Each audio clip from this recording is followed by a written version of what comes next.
Tienes un sueño. Es siempre igual. Es verano y te encuentras en medio de un trigal, cerca de tu ciudad natal. Hace un día precioso. Unas nubes blancas se mueven sobre ti. El trigo está listo para la cosecha. Pero el sonido, puedes oírlo todo. Un tren solitario que pasa en la lejanía, las voces de los niños de una granja cercana. Incluso el trigo parece que vibra y zumba.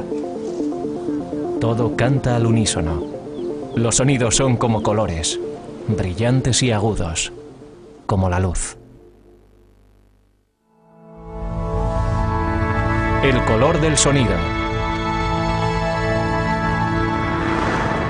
En estos inicios del siglo XXI, estamos siendo bombardeados con información durante 24 horas al día.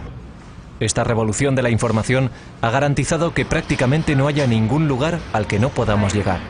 Mucha gente percibe esos cambios como esencialmente visuales, pero nuestro entorno sonoro también está cambiando rápidamente y puede tener un impacto mayor del que pensamos. Del mundo natural al creado por el hombre, del mundo espiritual al cultural. El sonido nos rodea completamente y desempeña un papel crucial en nuestra comprensión de las cosas. Así que, para empezar, ¿qué es el sonido? El sonido es un fenómeno muy interesante porque, de algún modo, puede considerarse una reacción humana a la actividad física del aire. Nada es un sonido hasta que alguien no lo oye. Pero el movimiento en el aire es en forma de onda. Todo el mundo sabe que se puede meter la mano en un estanque, moverla adelante y atrás y las ondas se irán extendiendo sobre la superficie del agua. Si quiero hacer un sonido que todo el mundo pueda oír en una habitación, tengo que enviar ondas similares a través del aire, que es como un mar. Estamos en el fondo de la atmósfera y hacemos ondas en el aire que nos rodea. Y cuando lo hacemos, las ondas sonoras viajan, llegan al oído del oyente y el aumento y disminución de la presión hacen que el tímpano vibre y el oyente tenga esa reacción psicológica de «estoy oyendo un sonido». Debemos entender el sonido como algo que se mueve a través del aire, cuando las moléculas chocan en él y notamos esa presión. De modo que cuando hablamos o algo vibra, lo que hace en realidad es alterar la densidad del aire y cambiarla periódicamente. Hay una fluctuación periódica en la densidad de esas partículas del aire que se van moviendo. Así que el único lugar en que no podríamos tener ondas sonoras es en el auténtico vacío, donde no hay partícula alguna que pueda transportar esas ondas. Y el mayor vacío que podamos imaginar es el espacio. Y lo que vemos en las películas de naves espaciales, que pasan haciendo rugir sus motores, es muy poco probable que pudiéramos oír el sonido de esa nave hasta que no se alejara de nosotros y nos encontráramos directamente en la línea de escape de los motores.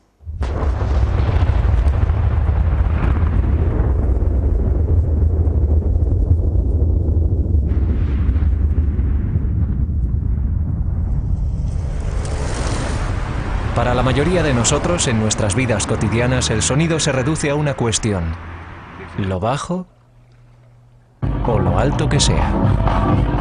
El volumen del sonido es algo difícil de medir y describir cuantitativamente, porque depende de la respuesta particular del oyente, y los oídos de las personas son muy diferentes en ese aspecto. Pero en general la amplitud de la vibración, que es a qué altura se eleva la presión y hasta dónde cae dentro de sus ciclos, es el aspecto fundamental a la hora de determinar el volumen del sonido. Este medidor de nivel de sonido mide la cantidad de energía que hay en el sonido, que está relacionada con la amplitud, y la mide en la llamada escala de presión sonora o escala de decibelios. El término decibelio procede de Alexander Graham Bell, que inventó el teléfono y que trató los problemas de audición de los sordos. Cada vez que el nivel de decibelios aumenta en 10, es que la intensidad del sonido o la energía contenida en él crece en un factor de 10. Por ejemplo, podemos medir el nivel de presión sonora de esta habitación. Cuando dejo de hablar, tenemos un nivel de presión ambiental. Y baja hasta 37 decibelios, que es bastante silenciosa. Es el tipo de nivel que se espera tener en un dormitorio de noche. Sin embargo, cuando hablo, el nivel de sonido sube hasta los 80 decibelios, pues lo estoy midiendo bastante cerca de la boca. Y ese nivel es algo así como 40 decibelios más alto. Cada vez que aumenta el nivel de decibelios, la magnitud crece 10 veces. Y esto es 4 por 10, lo que significa que hay 10.000 veces más energía sonora. Si me pusiera a gritar, llegaríamos a un nivel que resultaría molesto y doloroso de alrededor de 120 o 130 decibelios. El ruido de un motor a reacción puede alcanzar los 140 decibelios, y es por eso que los técnicos de los aeropuertos deben llevar protecciones auriculares.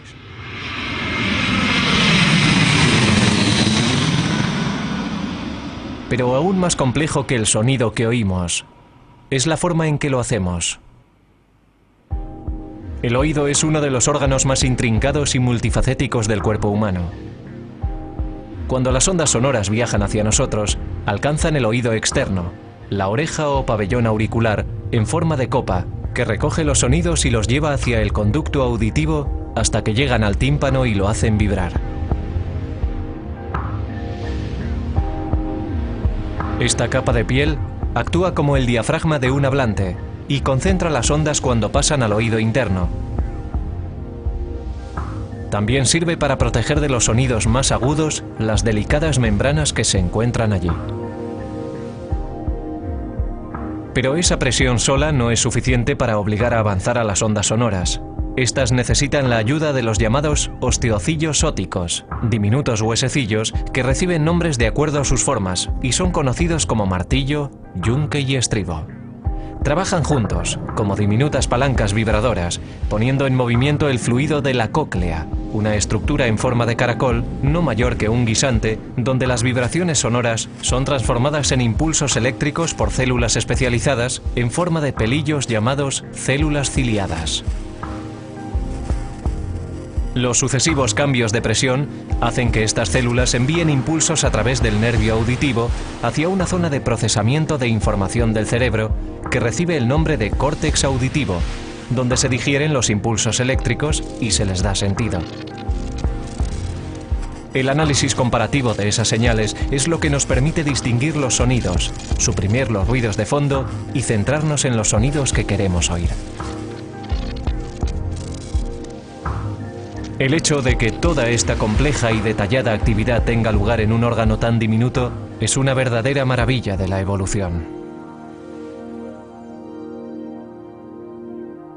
La naturaleza ha construido un sistema auditivo que nos permite no solo oír, sino también reaccionar ante nuestro entorno en un grado extraordinario de precisión y sensibilidad. Y usamos el sonido para propósitos que van mucho más allá de la mera supervivencia.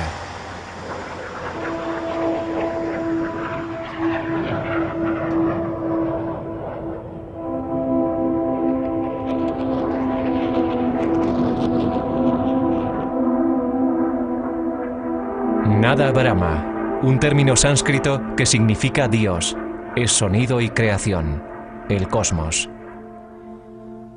Los creyentes de las religiones del mundo comparten un objetivo final, el de unirse a un poder superior que está más allá de ellos mismos. El camino de esta transformación es la devoción. En las religiones occidentales toma la forma de oraciones, himnos y de las diferentes liturgias cristianas. Las orientales son mucho más antiguas. La religión hinduista, con sus diferentes creencias, no tiene fundador conocido, y los orígenes de su tradición más antigua se remontan al menos a hace 5000 años. Está considerada la religión viva más antigua del mundo. Su gran cantidad de obras literarias, teológicas y filosóficas tiene una conexión particularmente profunda con el sonido, en forma de mantras. Pero, ¿qué son los mantras? Es muy difícil definir qué es un mantra, pero puede decirse que es un verso o secuencias de versos de las antiguas escrituras hindúes, destinado al uso ritual y como medio de potenciar la concentración y la relajación de la mente. Un mantra es una forma sonora de la divinidad, equivalente a su forma icónica, y a veces es verdaderamente más importante que aquella. Lo curioso es que, por medio de la repetición del mantra, el yogi que practica la meditación se pone en consonancia con Dios. La frecuencia vibratoria de su propia conciencia se pone en consonancia con la frecuencia vibratoria de las conciencias de las divinidades, y esa es la idea fundamental que está detrás de los mantras. El propio término mantra es una palabra sánscrita compuesta de man, que significa pensar, y trach, que es instrumento, de modo que puede definirse el mantra literalmente como instrumento para pensar. El mantra más familiar en los últimos años para los occidentales es el Maha, o Gran Mantra, popularizado a partir de la década de 1960 por la Sociedad Internacional para la Conciencia de Krishna, también conocida como el movimiento Hare Krishna. El mantra Maha es conocido como la gran salmodia de liberación en esta era concreta llamada Kali Yuga, según las literaturas de la India, y significa la era de las disputas y las peleas. El proceso religioso que se recomienda para esta era es repetir el mantra Hare Krishna. Hare Krishna, Hare Krishna, Krishna Krishna, Hare Hare, Hare Rama, Rama Rama, Hare Hare. Son 16 nombres que pueden reducirse a 3, Hare, Krishna y Rama. Son 3 nombres sánscritos que expresan diferentes aspectos de Dios. Hare se refiere a la energía de Dios, mientras que Krishna y Rama aluden al propio Dios y significan Él, que es completamente atractivo, y Él, que es la fuente del placer. Así que cuando cantamos estos nombres, lo que estamos diciendo en resumen es: mi amado Dios, el ser más atractivo y reserva de placer, te ruego me pongas devotamente a tu servicio.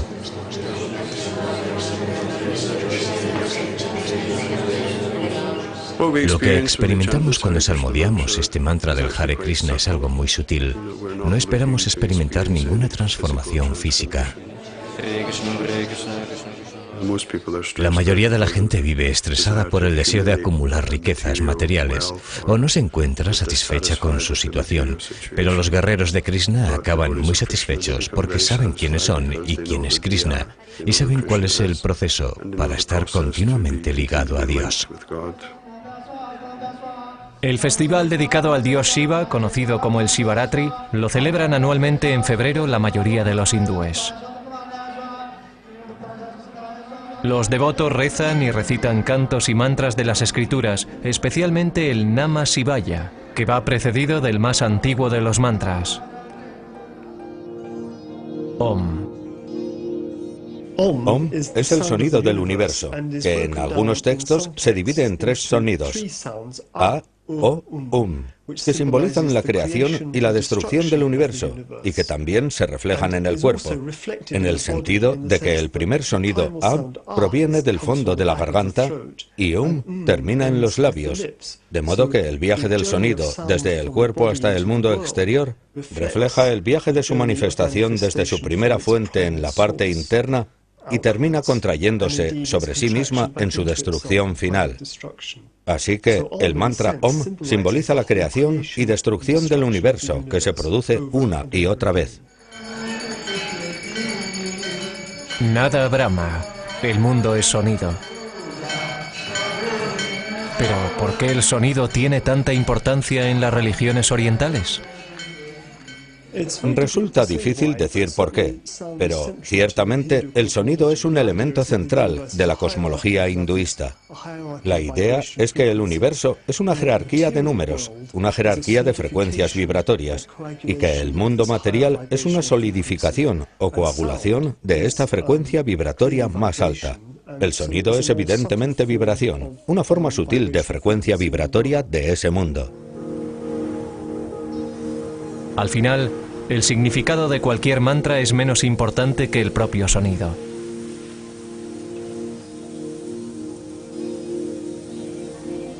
Las vibraciones trabajan más allá del intelecto consciente para acompasarnos a una armonía más importante.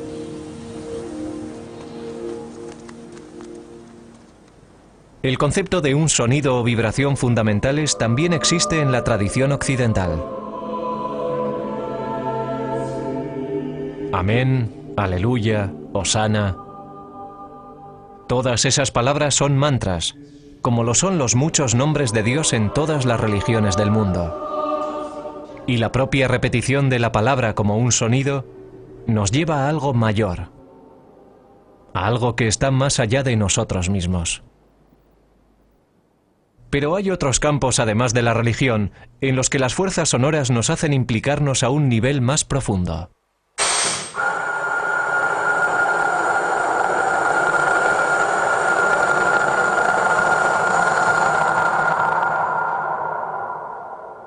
Y nuestra habilidad para manipular el sonido ha dado a luz una nueva forma de arte sónico, llamado paisaje sonoro.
Los paisajes sonoros expresan nuestro compromiso con el entorno sonoro y tratan de la relación entre la gente y los sonidos que la rodean, que pueden ser sonidos de la naturaleza, sonidos del entorno rural o del urbano, o podrían ser los sonidos del interior de los edificios o del sistema de transporte, por ejemplo.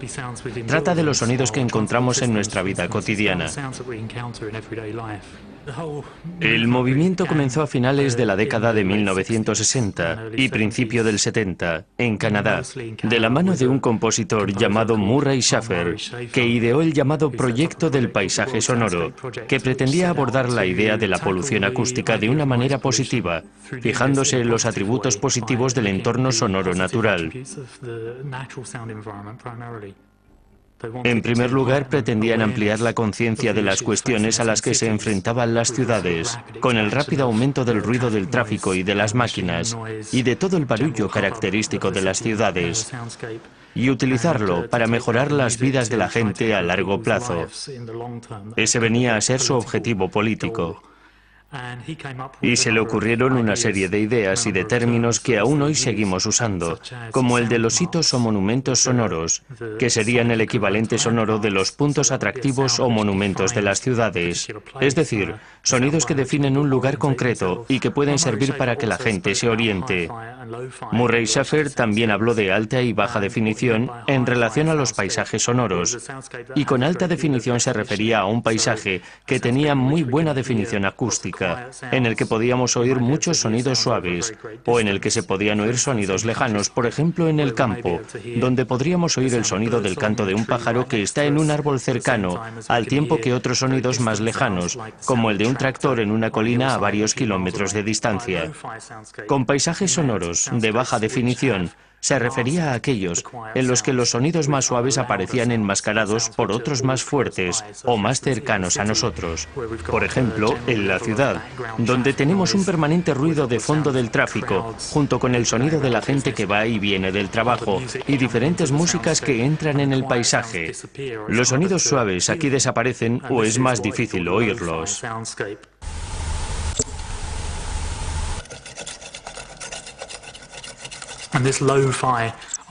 Y esta idea de la baja definición es muy importante, pues ha influido mucho en cierta estética urbana del arte sonoro.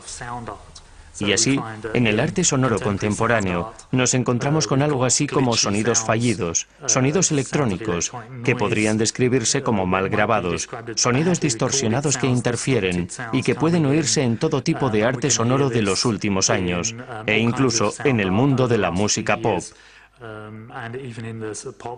De modo que es un aspecto que ha tenido mucha influencia.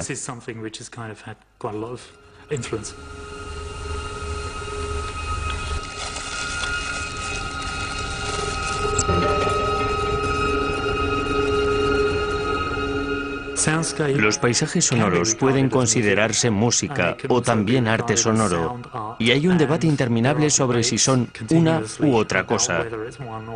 Pero, en última instancia, consiste en la práctica de la escucha y en el modo en que escuchamos a nuestro entorno, y eso es lo que debe ser.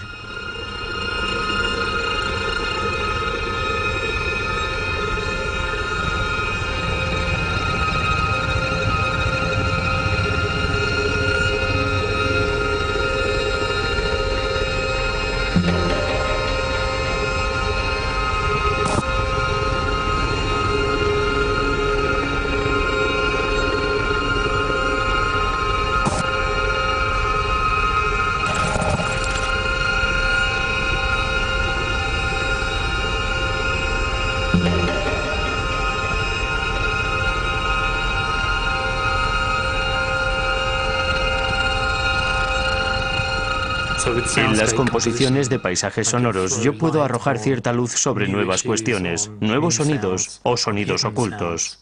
La compositora de paisajes sonoros, Hildegard Westerkamp, ha hablado de proteger los sonidos diminutos, y creo que eso es algo que también me interesa a mí.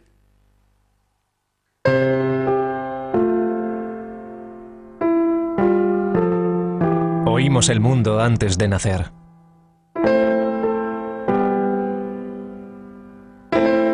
Y nuestra reacción ante el sonido puede ser más intensa precisamente por eso. La mayoría consideramos a la música un fenómeno principalmente auditivo. Tonos de sonido ordenados en el tiempo que afectan a nuestro estado emocional en diferentes grados.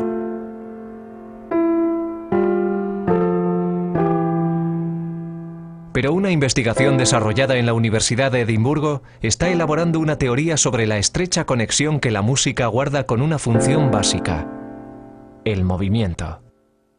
Todos los movimientos intencionados que requieren cierta habilidad consisten de un modo u otro en superar obstáculos, en pasar de un estado a otro, y lo importante es cómo se hace ese paso entre uno y otro. La teoría que pretende explicar esa cuestión y lo que nos dicen los experimentos es que la fuerza directora y el patrón de ese movimiento hábil es una función específica del cerebro, un patrón concreto que tiene su fórmula matemática. Somos como el Toyota Lexus del mundo animal. No somos muy buenos en nada en concreto, pero podemos hacer casi cualquier cosa. Tenemos la habilidad de mover nuestros cuerpos de cualquier manera y además también podemos aprender. Y podemos llegar a ser gimnastas o corredores de velocidad o jugadores de dardos, que son todos diferentes tipos de movimientos que requieren habilidad. No tenemos predisposición a hacer ninguno de ellos, pero podemos desarrollarnos.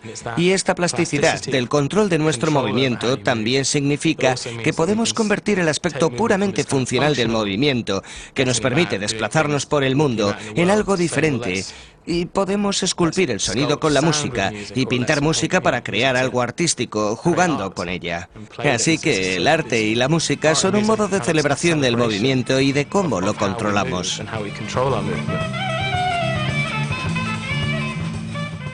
La razón por la que respondemos de esa manera es que en la raíz de la música está el movimiento. Y el cerebro está básicamente construido para controlar el movimiento. El recorrido de la vida es de hecho movimiento. Y lo que hacemos funcionar con la música es el sistema de movimiento del cerebro que se usa para todo tipo de cosas. En este caso concreto, para expresar sentimientos a través de la danza o del gesto o de lo que sea.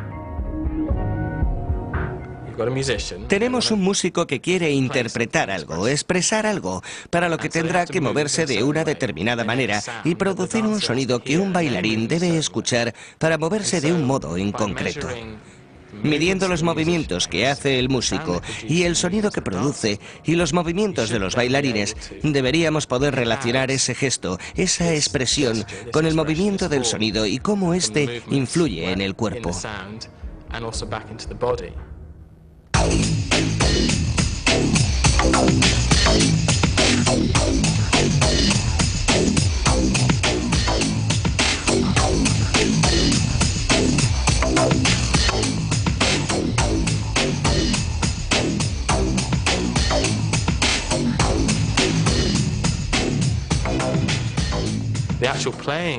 La ejecución de un instrumento musical se basa también en la capacidad de comprensión de esas cosas, la forma en que se controlan los movimientos y en que la persona se mueve para crear el sonido. Podemos percibirlo porque nos movemos de la misma manera y tenemos un cuerpo similar, y lo entendemos como humanos al ser algo que se puede sentir. Si fuera otro tipo de música, no sería tan divertido. Cierto tipo de música es más directa, seguramente por la gente que se mueve mientras la hace. Muchos de los intérpretes de músicas más actuales, de hecho, bailan en el escenario mientras tocan. Uno puede ver cómo se mueven, cómo mueven sus cuerpos al tocar el instrumento. Mientras que hay músicas mucho más complejas en que hay que ponerse en situación, hay que tocar unas partituras que son muy complicadas y si te estuvieras moviendo de un lado a otro del local, no podrías interpretarlas. Debes permanecer quieto para hacerlo, pues hay que concentrar mucha atención y destreza en la ejecución de piezas rápidas y muy complicadas. Si te dejas llevar demasiado y empiezas a mover la cabeza como Stevie Wonder o así, te resultará más difícil tocar.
Creo que es una especie de intercambio.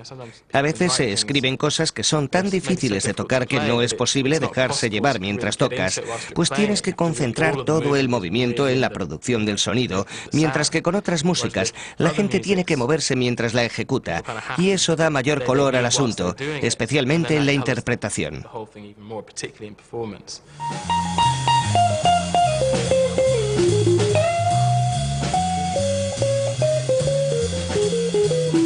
¿Y cómo analizan los científicos una actividad como la interpretación de la música? Lo que hacemos es poner unos puntos reflectantes en ciertas partes significativas del cuerpo. Y también grabamos el sonido de manera normal. Los puntos reflectantes se ven por medio de un sistema especial que esencialmente analiza las posiciones tridimensionales de esos puntos y traslada esas tres posiciones al ordenador, cosa que hace muy rápidamente, como 500 veces por segundo. Y eso nos permite analizar de manera informática la forma exacta del movimiento. Lo analizamos para ver si ese patrón aparece en el sonido y si ese patrón concreto es el mismo en ambos, en el movimiento y en el sonido. Y hallamos que efectivamente lo es.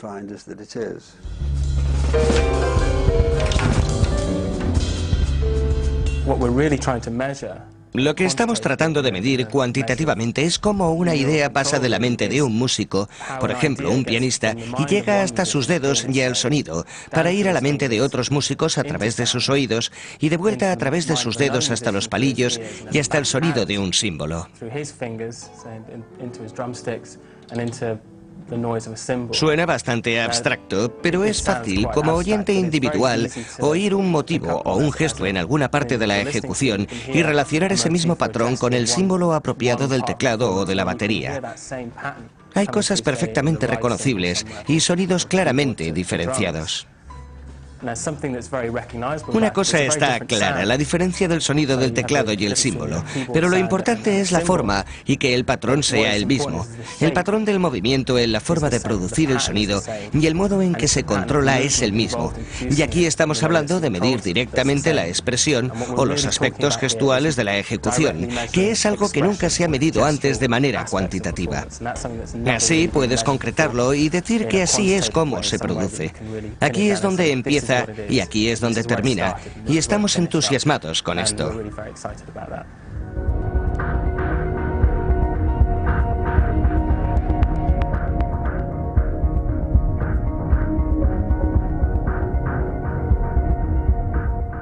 La razón para interpretar música es hacer música y punto. Si puedes vivir de ello, genial, y eso es una realidad muy difícil de conseguir. Pero la razón de que la mayoría de los niños hagan música, la razón de que un niño de 3 años coja una pandereta y comience a aporrearla es producir un sonido, cosa que es gratificante por muchas razones, ya que es la celebración de esta habilidad de hacer cosas y hacer ruido. Anch'io vorrei andare al cinema. Ma te non ci andresti mai, perché non ci capisci niente proprio. Ha parlato Archimede Pitagorico. E noi che ci andiamo a fare? Guardate che al cinema ci possono andare tutti, anche se non ci vedi. E Kiffi lo capisci lo stesso, perché ci sono i suoni e le parole.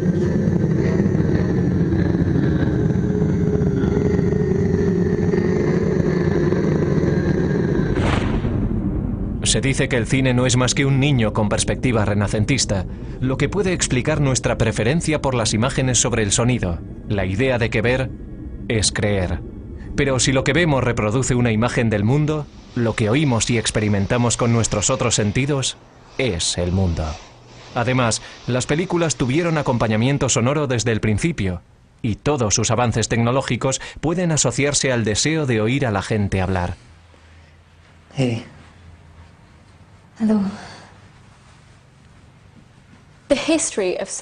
La historia del sonido en el cine es fascinante y es también terriblemente caótica. No ha sido una evolución fácil que nos ha traído a un punto en que el sonido imita a la realidad, pero exagerándola. En realidad es bastante más complicada que eso. La gente suele pensar que el cine es sobre todo visual, y efectivamente lo es. El sonido es igualmente importante, porque sin él, sin el diálogo, ¿en qué se queda? No tendríamos película. La manipulación del sonido en el cine moderno se llama diseño de sonido. El diseño de sonido abarca prácticamente todos los aspectos sonoros, desde la música hasta el más diminuto pitido de la pantalla de un móvil o algo así.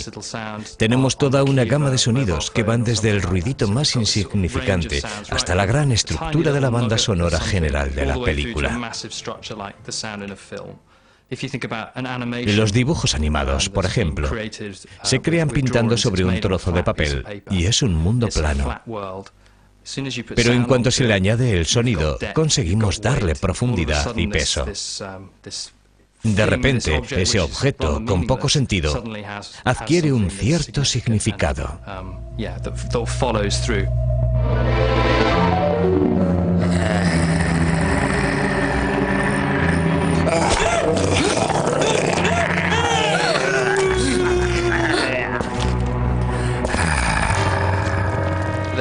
Hubo una época muy al principio del cine sonoro en que el encargado de sonido era la persona más importante del plató.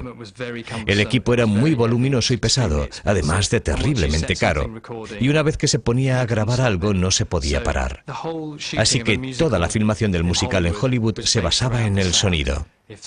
Si algo funcionaba mal en la máquina del sonido, toda aquella gente, la orquesta que tocaba allí en directo, los bailarines y los cantantes tenían que parar. Había que poner un cartucho nuevo o lo que fuera y volver a empezar. Hoy hay muchas ocasiones en las que tomar el sonido in situ puede ser peligroso, pues es difícil grabar algo de calidad aceptable en directo. Pero ahora muchas de esas cosas se arreglan o se hacen en el proceso de postproducción. Alrededor del 95% del sonido de una película se crea en postproducción, así que el sonido real no se graba in situ. La razón de recrear el sonido es, aparte de los problemas técnicos que puede haber en directo, el propio proceso creativo, el hecho de que estamos creando el ambiente y la tensión necesarias. El sonido puede dar vida a un personaje y hacernos entender lo que está pasando por su cabeza. O puede aclarar o hacer ver a la audiencia lo que las cosas de su entorno provocan en el personaje. En una película de terror, por ejemplo. El personaje está sentado ahí y el director se centra en sus ojos. La persona está aterrorizada, pero los espectadores no saben qué es lo que le asusta. De modo que, si nos centramos en la parte externa de su cabeza, en una clásica película de terror, pensaríamos que hay algo feo, verdaderamente terrorífico, que viene a matar a esa persona, o a comérsela, o a hacerle algo malo. Y nosotros podemos crear ese sentimiento por medio de la música y de los efectos de sonido. También lo podemos conseguir por medio de la respiración o por algún otro elemento, como un animal que se dirige hacia el personaje. Internamente se puede provocar un sentimiento muy del estilo de Hitchcock, trabajando con las tensiones y con lo que pueda estar pensando la otra persona.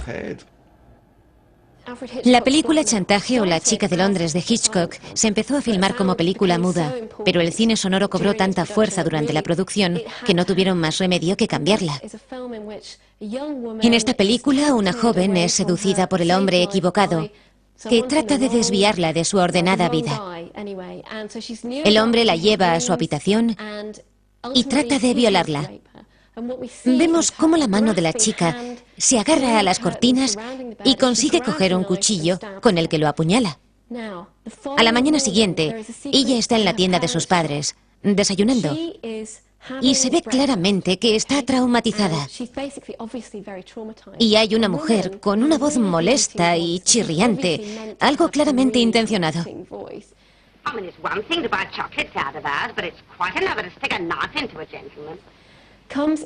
La mujer entra en la tienda y empieza a contarles a los padres de la chica lo del asesinato que se ha producido y que se ha llevado a cabo con un cuchillo. Y lo dice así, con su voz estridente. No suena así solo por la voz de la actriz.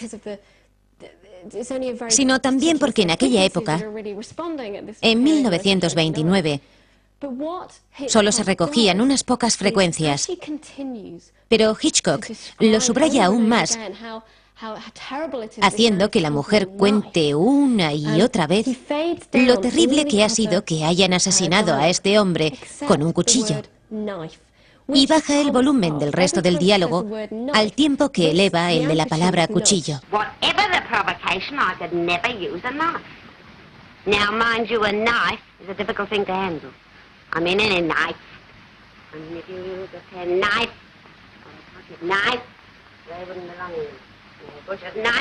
Vamos viendo cómo la cámara se centra en la mujer, que tiene delante un cuchillo para cortar el pan del desayuno.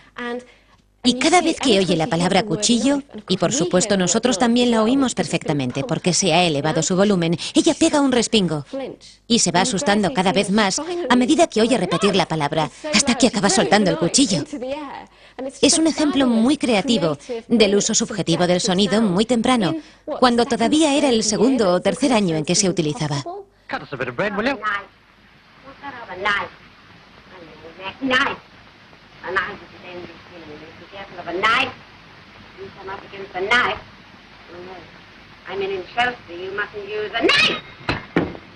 Lo importante que hay que recordar aquí no es lo que es posible, sino enfrentarte a tus propias limitaciones y valerte de lo que tienes a mano.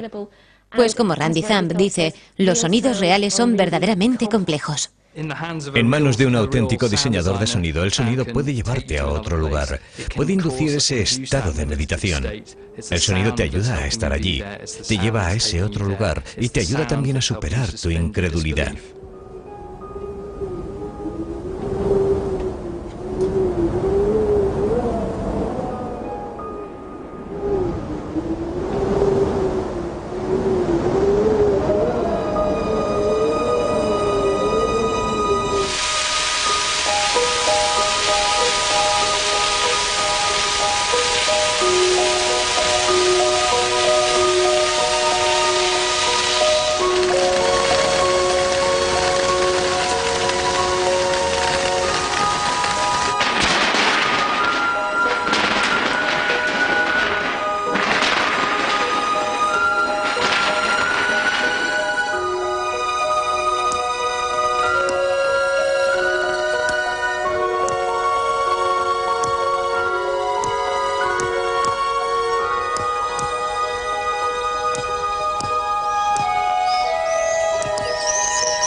El documentalista y grabador de sonidos Chris Watson es conocido por haber trabajado con David Attenborough y se ha especializado en la grabación de sonidos de animales, hábitats y atmósferas de todo el planeta. En la época actual está claro que estamos siendo bombardeados día y noche por todo tipo de sonidos y ruidos. Y nuestros sentidos están desafinados por el hecho de que filtramos mucha información. Simplemente para concentrarnos en lo que estemos haciendo en ese momento y para evitar distracciones, ya que nos bombardean con ruidos de tubos de escape, anuncios comerciales, estruendo de aviones, tráfico, conversaciones, teléfonos móviles, ordenadores, de modo que lo oímos todo, pero rara vez tenemos la oportunidad de pararnos a escuchar alguna cosa concreta. Si lo haces, tomas mayor conciencia de tu entorno sonoro general y hasta qué punto está contaminado con ruido. Y en cierto modo, eso es lo que me llevó a un montón de lugares lejanos.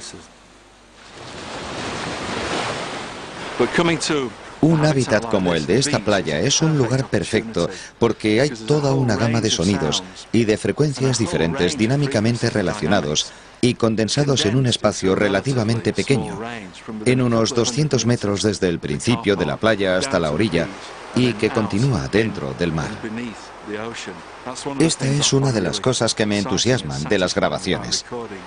El venir a lugares como este y obtener sonidos individuales desde una perspectiva muy cercana, pero también conseguir los paisajes sonoros de un entorno sónico determinado.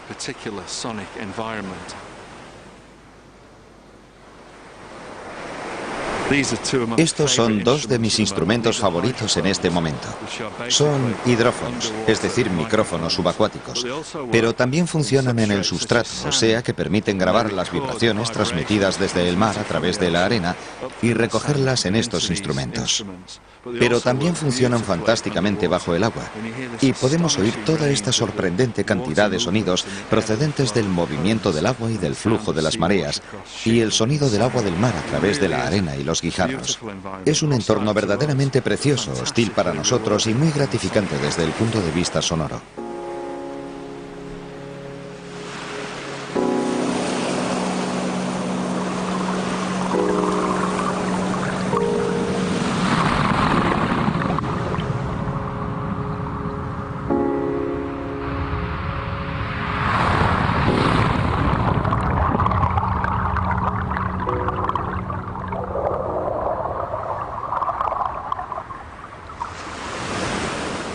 No nos podemos imaginar cómo sería un lugar en el que nunca podremos estar, en el que no podemos oír en condiciones normales, bajo la arena o bajo el agua, porque es un lugar terriblemente hostil, donde no sobreviviríamos mucho tiempo, pero es también un lugar asombroso para el sonido. El sonido viaja mucho más eficaz y rápidamente bajo el agua marina y de una forma muy diferente en el substrato, que en este caso es la arena. Produce vibraciones preciosas y puedo oír las bolsas de aire que explotan y burbujean cerca de los hidrófonos. Es fantástico. Nunca había oído esto. Esto nos recuerda algo con lo que tal vez ya estuviéramos familiarizados en la época prenatal, porque los humanos empezamos a oír a las 24 semanas cuando todavía estamos en el vientre materno. Para mí esto evoca de algún modo aquellos sonidos que nos rodeaban antes de nacer, cuando apenas éramos embriones. Y creo que esa puede ser la razón por la que encontramos tan satisfactorios y tranquilizadores los sonidos del mar y los ritmos de la brisa y de todas esas riquísimas armonías contenidas en el mar y en las olas. Se oye continuamente esa nota grave y profunda de este mar, el sonido básico del Mar del Norte, que es muy característico. Cada mar y cada océano tiene su sello y sonido propios. Es una de las cosas que he aprendido tras haber estado en diferentes lugares grabando en distintas partes del mundo. No hay dos mares que suenen igual. Cada uno tiene su sonido característico, compuesto por distintos elementos que le dan su marca especial.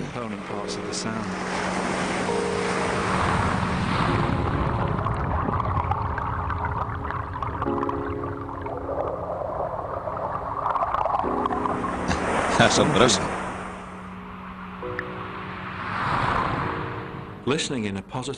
Escuchar de un modo positivo, es decir, tomar la decisión activa de centrarse en ciertos sonidos y rechazar otros, es algo muy positivo y creativo, en el sentido de que a mí me parece que estimula mi proceso de pensamiento.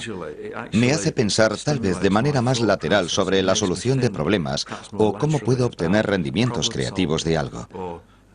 Me hace pensar de una manera diferente y por eso lo encuentro muy satisfactorio. Una cosa que me encanta es hacer grabaciones de sonidos en lugares de transición, como este sitio en que la tierra y la playa se mezclan y se forma esta especie de formidable matorral, bajo y muy resistente. Pero es un lugar por el que podríamos pasear todos los días sin oír demasiado, a no ser que nos agachemos en esta mini jungla y nos metamos en este micromundo. Es fantástico poder tirar los micrófonos y tratar de escuchar los sonidos cotidianos que hay a nuestros pies y que normalmente no advertimos, porque pasamos sobre ellos sin escucharlos de manera adecuada. Y también es una técnica muy buena usar los micrófonos desde una perspectiva muy cercana, integrándolos en este entorno.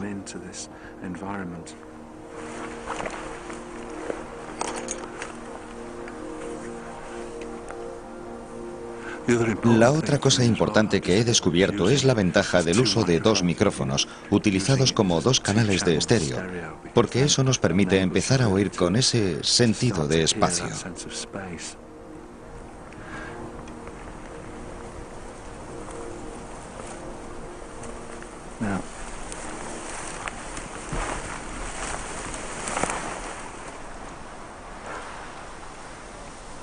Todo el mundo cambia cuando bajas aquí. ¿Podéis oír esta especie de remolino? Esa nota de alta frecuencia es la brisa cuando alcanza los tallos de esta hierba alta y el murmullo de las hojas de espino. Creo que este lugar tiene su propia voz y a veces puedo percibir el canto de los saltamontes. Al invadir este pequeño espacio con los micrófonos y escuchar cómo se revuelven muchas cosas a su alrededor, hay que sentarse cómodamente y esperar a que las cosas se asienten después de haber provocado esa distorsión inicial. Merece la pena. Y es un momento creativo muy valioso, porque nos permite pararnos a escuchar ese F-16 que vuela a 6.000 metros de altura.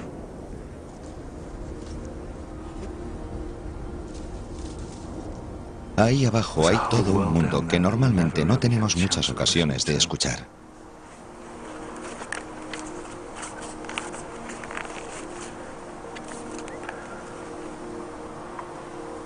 Siempre he pensado que un sonido verdaderamente hermoso tiene calidad musical y suena como música en mis oídos. Hay un pequeño gemido, un sonido casi vocal, que produce el viento al pasar entre la maleza y que genera una especie de acorde. El problema es que a mí me resulta muy difícil apagar ese sonido y desconectar mis oídos, de modo que acabo frustrado en algunos lugares en los que tengo información en conflicto o un entorno sonoro muy malo. Cuando oigo una película con una mala banda sonora, me parece algo imperdonable y suele ser duro tener que desconectar. Me dedico a esto porque me encanta, aunque a veces resulte difícil, pero para mí es algo muy importante. Y ocupa una gran parte de mi vida, porque me encanta implicarme a fondo en este mundo sonoro. Escuchar a alguien cuando habla, o la risa de mis hijos, o el sonido de la lluvia sobre un tejado de hojalata, o el de una hiena cuando muerde la pata de una cebra. No puedo evitar sentirme absorbido por todos estos sonidos. Lo que me gusta hacer, incluso aunque no tenga ningún equipo de grabación, es salir ahí fuera y detenerme a escuchar. Porque nuestro mundo es mucho más interesante, enigmático y fascinante desde el punto de vista sonoro, como para pararnos solo a escuchar música. Y yo no discrimino entre ambas porque el mundo es un lugar mucho más interesante cuando se puede sintonizar con todo eso.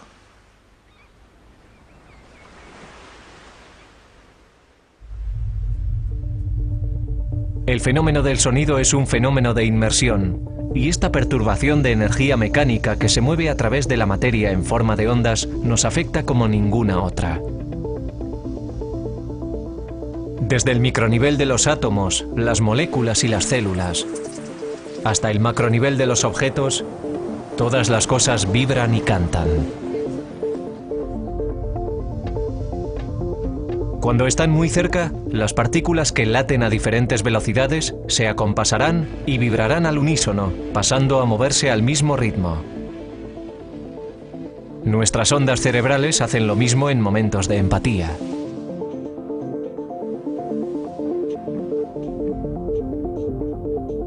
Pero nosotros experimentamos el sonido más que en el nivel meramente científico. El sonido es también espiritual.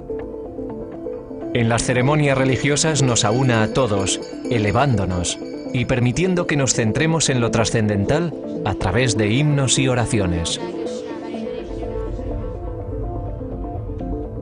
Completa nuestra comprensión de lo que vemos y en la forma de música, tal vez la forma más elevada de todas, el sonido puede suscitar casi cualquier estado emocional. Nos conmueve como el mismo movimiento.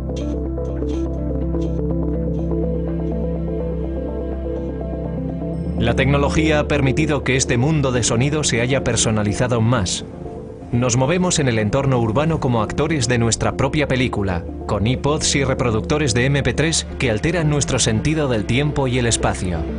¿Pero tiene este aislamiento una parte negativa? Escuchar con más atención los sonidos que nos rodean completa y enriquece nuestra comprensión. Es lo contrario del lento descenso al mundo de la distracción constante que cada vez más define nuestra cultura consumista. Y deberíamos recordar que es bueno tener un oído siempre abierto y escuchar.